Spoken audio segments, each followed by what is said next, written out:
As filtered light from the tree canopy cascades down on the party from above, the party finds themselves in a rather amusing situation. Wyatt, perhaps a bit theatrically, stops and dramatically faints into Ben's arms. He feigns weakness, stating, "Hey fellas, I'm feeling mighty parched. Any chance we could stop by any nearby towns?" Ben, not one to appreciate the sudden weight in his arms, attempts to drop Wyatt. However, their combined efforts result in a poor roll on their dexterity checks, and both of them topple to the ground in a twisted heap. Meanwhile, Randy fidgets with some leather strips bound to his apron.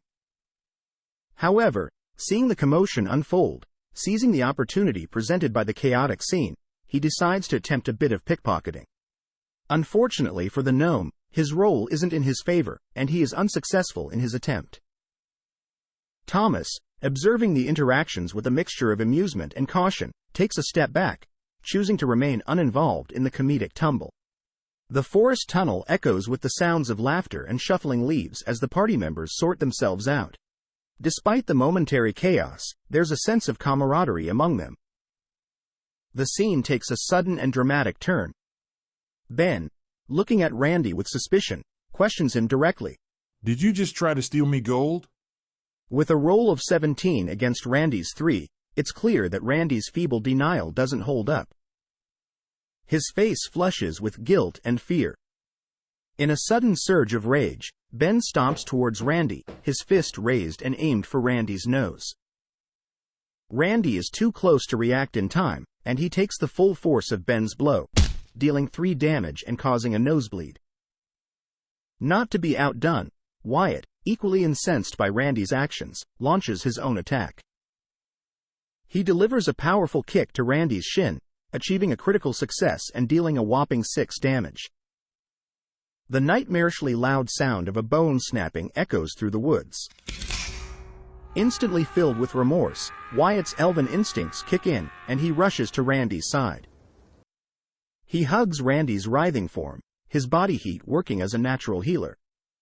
The leg snaps back into place with an equally hair-raising sound, and Randy is healed for 4 health points. Thomas, observing the entire scene with a mix of amusement and concern, decides to step in to aid Randy. He produces his spellbook and uses Healing Word, granting Randy an additional 5 health points. Randy is now at 9 health points, still recovering from the unexpected onslaught. The forest is filled with a mix of emotions as the party members take their moments to process the recent events. Randy, despite being nearly fully healed, remains on the ground wailing, his sobs echoing through the trees. Wyatt, ever compassionate, lays beside him, gently shushing him, holding a finger to his lips, and begins gently brushing Randy's hair. He feeds the gnome berries from his pouch, offering comfort in the best way he knows how. Ben, still harboring a sense of paranoia from the earlier pickpocket attempt, sits down and begins to meticulously count every piece of his gold. He's determined to ensure that nothing is missing. Thomas, perhaps the most composed of the group at this moment, returns his spellbook to his satchel and leans against a nearby tree, watching over his companions. He takes a moment to pack his pipe with wizard tobacco and takes a calming puff. He then passes the pipe to Gruffin, offering a moment of respite to the seasoned adventurer. The party, sensing the encroaching darkness, decides to set up camp next to the pathway. As the campfire flickers to life, Wyatt, ever eager for some fun, suggests a game of Duck Duck Goose. He rolls low on his charisma check, convincing only those who are willing to join in. Ben, perhaps not in the mood for games, stands up and leaves the circle, likely off to prepare for a good night's rest in his own way. Gruffin, Thomas, and Randy remain with Wyatt, ready to partake in the playful diversion. Wyatt takes the lead, placing his hand on the head of Thomas and calling out, "Duck." He repeats this with Gruffin. "Duck." Then, when he reaches Randy, he pinches his ear and exclaims, "Goose."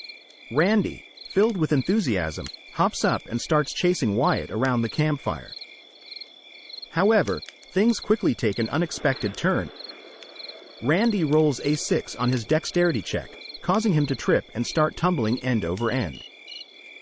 Then, with an 4 on his constitution check, he begins to vomit mid-tumble, creating a rather chaotic and disorienting scene. Meanwhile, Wyatt, seemingly unaffected by the turmoil, rolls an 11 on his perception check and continues to run circles around the campfire for a few laps, not realizing Randy's present situation. Randy's chaotic tumble finally comes to an end, leaving him a head-to-toe muddy and vomit-covered mess. Somehow, amidst the muck, his gold chain gleams immaculately in the moonlight. Frustrated and distressed, Randy throws a tantrum, stomping his feet and kicking his legs, calling out for Wyatt to come to his aid. Responding to his friend's distress, Wyatt carries Randy to the nearest water source, determined to help him clean up.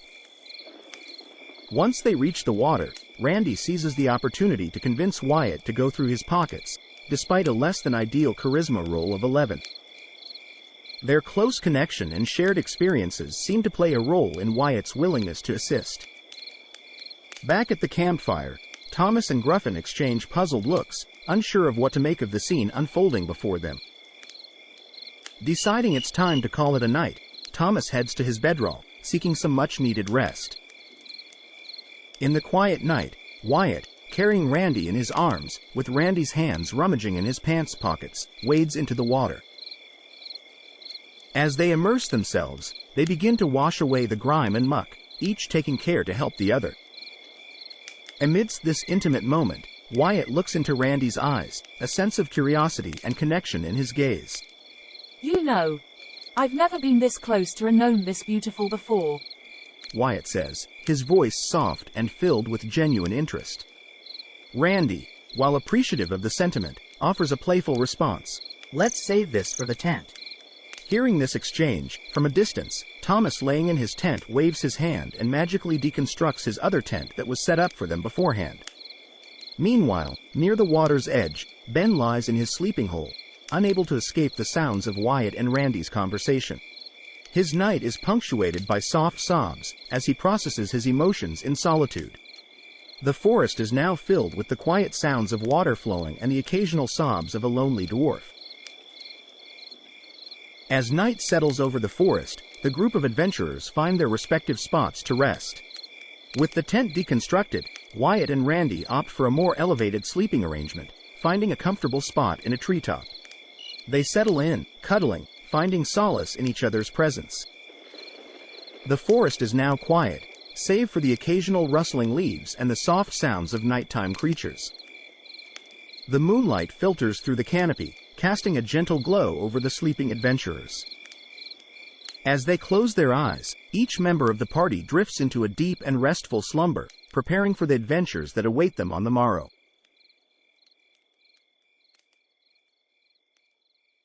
Suddenly, the gang finds themselves underneath an ornate pavilion.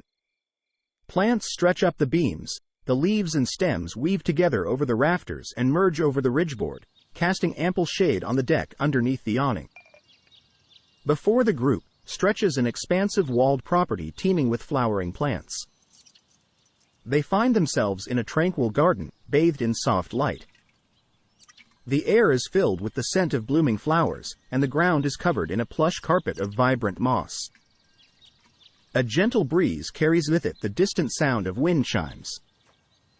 As Ben, Randy, Wyatt, and Thomas step off the wooden deck of the pavilion, soft footsteps are heard to their left. Looking over, before them stands a gentle, ethereal figure, her presence seeming to merge seamlessly with the garden itself. She is slender and graceful, with flowing robes that mirror the colors of the blooming flora. Her eyes, pools of deep emerald, exude a sense of wisdom and kindness.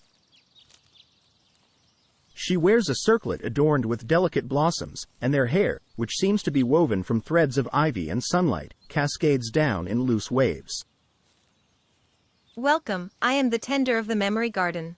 The tender's voice is like a gentle breeze, carrying with it a soothing, melodic quality.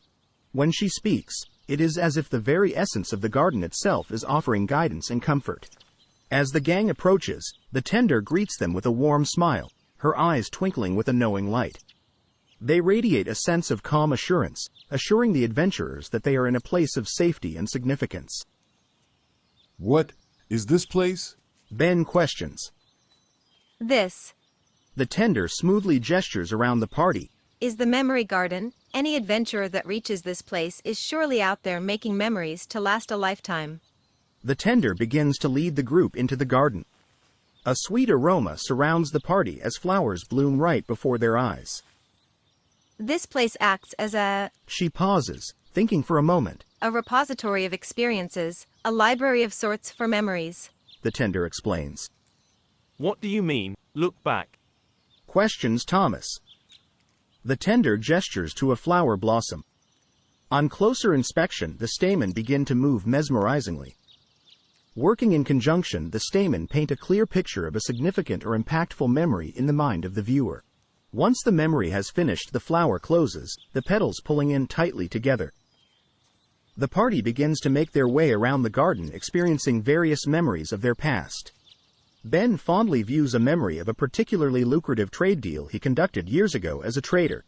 He uses the tactics of the trade taught to him by his father as a young dwarf.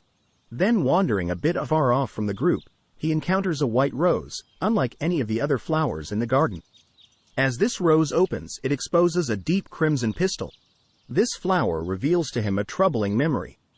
Randy looks back on his life in the gnome den, and the years spent working with and shaping giant mole rat hides to form armor and clothing for the rest of the gnomes. Wyatt remembers back to the days of living in his childhood kingdom, time spent with Levi before he was soul snatched and he abandoned his right to the throne to search for his missing brother. Thomas ponders curiously over the floral memories of his long past containing times of high adventure and low morale. He pauses for a moment to gaze at a fond memory of his past lover, now long dead and gone to the next realm. He views the memory of them sitting together sprawled out on a forest floor. A young Thomas manipulates a berry bush next to them, plucking all the berries for his partner to place in a basket, and magically regrowing the berries and repeating the process. The warm afternoon light in the Garden of Memories never fades or dims, as the party spends time viewing and discussing various memories of theirs they had come across underneath the shaded pavilion. Ben grows quiet with a troubled expression on his face as the rest of the party converses. Eventually, the shadows of the plant-shaded awning seem to grow darker and eventually calmly engulfs the travelers.